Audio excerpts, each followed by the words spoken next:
자, 여러분들이 많이 아시겠지만 이제 서브시 개발하는 거는 그 거대한 흐름이 있죠. 여기 보시는 것처럼 우리가 흔히 말하는 익스플로레이션 앤 프로덕션 (EMP) 업계라고 하는 게 있습니다. 그래서 익스플로레이션이라고 하면은 먼저 매핑을 하고 정보 수집을 한 다음에 그 드릴링을 통해 가지고 있는 걸 확인을 하고, 그 다음에 그 모든 게 확보가 된 다음에 경제성을 평가해서 이제 프로덕션을 갈 거냐 말 거냐 판단을 하게 되죠. 그래서 프로덕션을 하게 되면 그 한 단계가 이제 퍼실러티 설계하는 거랑, 그다음에 프라이머리 프로덕션, 그다음에 인핸스드 리커버리까지 하는 단계가 됩니다. 그래서 지금 퍼실러티 단계에서 왔을 때 그 프리피드하고 피드, 그다음에 상세 설계를 거쳐서 그림을 그려내고, 지금 밑에 보시는 것처럼 여기 보시면은 이제 트리하고 웰레드에서 유체가 나오게 되면 매니폴드에서 모아가지고 플램으로 보내서 플램에서부터 파이프라인으로 보낸 다음에 라이저로 올라가는 굉장히 일반적인 그림이죠. 그래서 이런 퍼실러티가 설계가 되고 제작이 되면 이 설계하고 제작은 다 합쳐서 그렇게까지 길지가 않습니다. 3년 내지 5년, 뭐 길어봐야 그렇게 되는데, 생산 전에 이제 익스플로레이션 단계에서 드는 게 한 10년에서 15년 가까이 될 수가 있고, 그 다음에 오퍼레이션 들어가서 15년에서 20년까지 생산이 되죠. 그렇기 때문에 이제 그 긴 흐름 중에 사실은 이제 한국은 굉장히 짧은 시간에만 참여하는 시기였는데, 저희가 이제 엔지니어링을 많이 이해를 하고 설계를 하게 되면 이제 앞뒤로 그 사업 영역을 넓힐 수 있을 거라고 생각이 됩니다. 예를 들어서 이제 이치스 필드 같은 경우에 지금 삼성하고 대우가 열심히 제작을 해서 곧 있으면 이제 인도를 할 예정이죠. 그게 처음에 발견된 게 98년, 97년 정도입니다. 그래서 97년, 98년도에 발견이 돼서 2000년대 초반에 드릴링하고 그다음 설계가 되어서 지금 막 제작이 들어갔기 때문에 그것만 따져도 벌써 20년 가까이 됐죠. 굉장히 긴 호흡입니다. 예. 그래서 드릴링하고 익스플로레이션, 오퍼레이션을 따졌을 때 두 개가 분야가 거의 완전히 달라요. 그래서 익스플로레이션 쪽은 보통 자원하신 분들, 페트롤리움 하신 분들이 많이 하게 되고, 프로덕션 쪽에 오게 되면 거기도 이제 페트롤리움하고 화공이나 아니면 기계 쪽에 많이 그 메이저를 하신 분들이 일을 하시게 됩니다. 그래서 지금 각각에 맞는 분야에 따라서 일이 다른데, 저희가 얘기하는 플로우 어셔런스는 대부분 프로덕션, 오퍼레이션 그쪽에 관계가 많이 있고, 그쪽 해양 플랜트의 설계, 그래서 이 웰에서 유체가 나와서 이 트리에서부터 탑사이드의 슬로우 캐처까지 다루게 되고요. 좀 더 이제 자세하게 얘기하면은 그 프로덕션 웰보에서 그 트리플 SV가 있어요. 서피스 컨트롤드 서비스 세이프티 밸브, 거기서부터 탑사이드에 있는 첫 번째 세퍼레이터 또는 슬로우 캐처, 거기까지가 플로우 어셔런스가 주로 다루는 그 업무 영역입니다. 서브시 시스템의 디자인 단계를 보게 되면 보시는 것처럼 프리피드가 있고 피드가 있고, 그다음에 디테일드 디자인, 컨스트럭션, 커미셔닝, 그다음에 그 이니셜 오퍼레이션, 그다음 정상 상태 운전, 이렇게 나누어집니다. 그래서 프리피드하고 피드 단계에서 대부분의 그 수치들이 결정이 되고, 그 다음에 상세 설계로 넘어가면서 이제 주요 수치나 이런 것들을 이제 그 이미 굳어진 상태로 쓰게 되죠.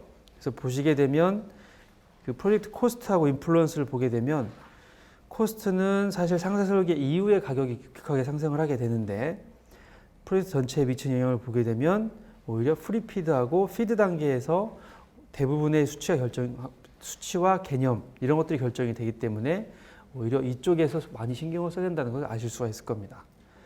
그래서 되도록이면 이제 저희가 제작이나 상세 설계를 하더라도 사실 앞에서부터 프리피드나 피드 단계에서 참여를 해야지만 좀 더 좋은 그 리스판스를 가지고 상세 설계에 뛰어들 수 있는 거고, 그 다음에 옵쇼의 특성상 데이터가 계속 바뀌죠. 문제는 항상 업데이트된 정보를 가지고 지속적인 그 루틴한 작업을 반복을 해야 되기 때문에, 그럴 때는 오히려 프리피드하고 피드 때 만들어둔 것들을 가지고 하는 게 훨씬 더 유리합니다.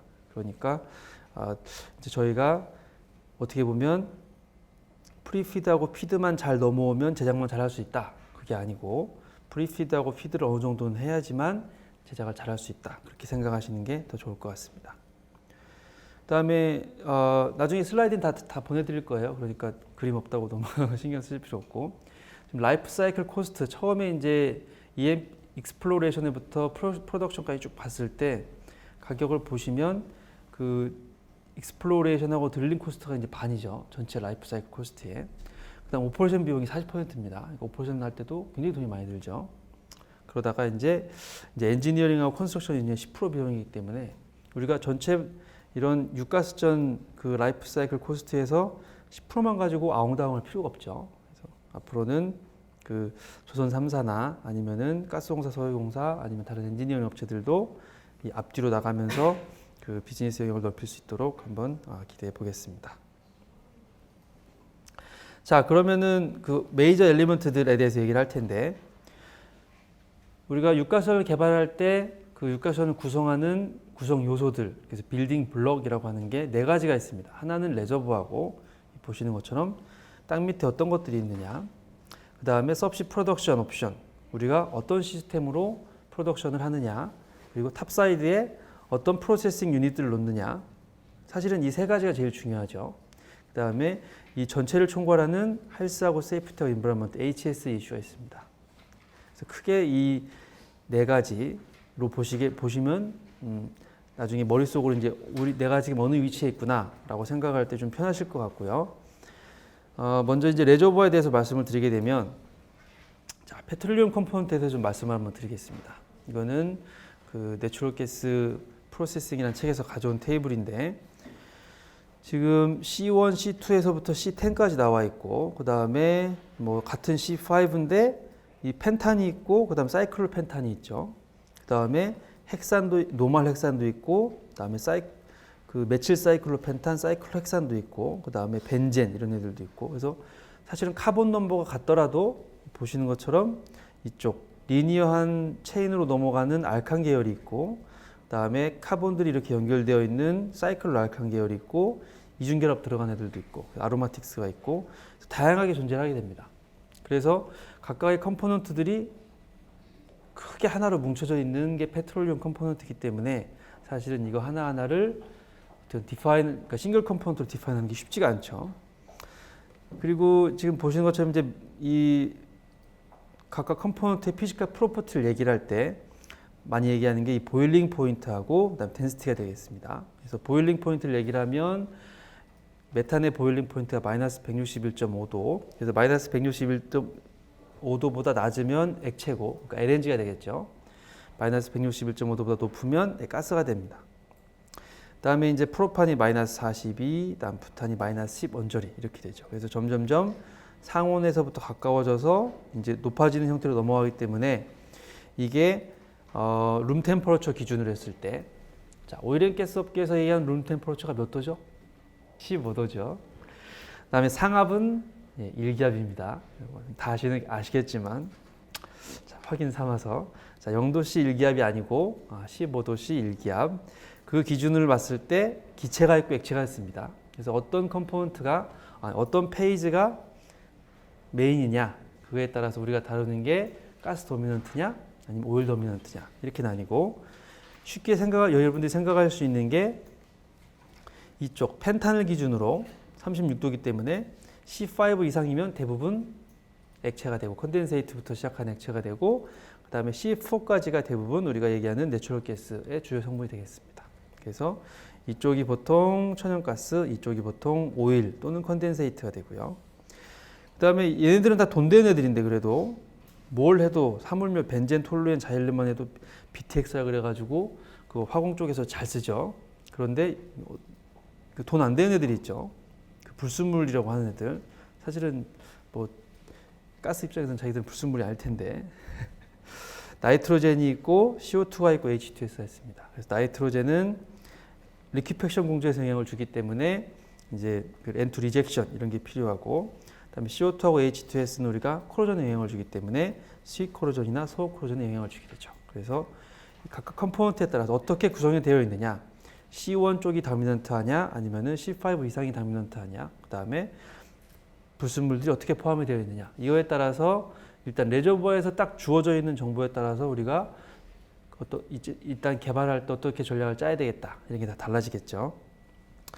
자, 이거는 내추럴 가스의 조성인데 서우주에 있는 그 6개의 가스입니다. 그래서 플루토하고 NWS, 고르곤 이런 젠지 이런 애들이 이제 그 NW 노스웨스턴 쉘프 그쪽 베이스에 있는 애들이고, 다음 브라우즈하고 이치스 이런 애들이 브라우즈 베이스입니다. 거리는 약 100km 정도 떨어져 있는데 지금 보시면 같은 서호주 지역에 있는 가스선이지만 조성이 많이 다르죠. 제가 이 테이블을 든 이유가 같은 가스선이라고 해도 조성이 굉장히 다르기 때문에 우리가 해양 플랜트를 설계를 할 때 같은 설계가 들어가기가 굉장히 힘듭니다. 조성이 틀리기 때문에 용량이나 아니면은 우리가 특정 지어서 스페시픽하게 주의해야 되는 것들이 다를 수가 있어요. 가령 고르곤 같은 경우에는 지금 CO2가 14%죠. 이건 굉장히 높은 겁니다. 3% 이상이면 사실은 우리가 파이프라인에 넣을 수가 없어요.